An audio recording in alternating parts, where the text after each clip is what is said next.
আরমান অনেক ভালো এবং স্কুলের নিয়মিত ছাত্র।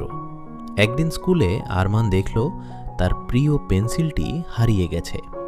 সে খুব মন খারাপ করল, কারণ পেন্সিলটি তার বাবার দেওয়া উপহার ছিল।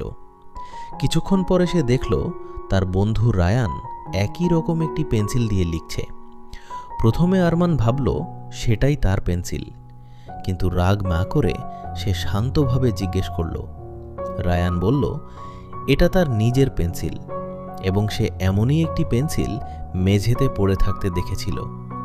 তারা একসাথে ক্লাসরুম খুঁজে দেখল। শেষে তারা আরমানের পেন্সিলটি বেঞ্চের নিচে খুঁজে পেল। তখন আরমানও বুঝল যে পেন্সিলটি রায়ানের কাছে ছিল, সেটি তার নিজের ছিল। সেদিন আরমান বুঝল রাগ করার আগে সত্যটা জানা না জরুরি, আর কোনো সিদ্ধান্ত নেওয়ার আগে সত্য যাচাই করা উচিত।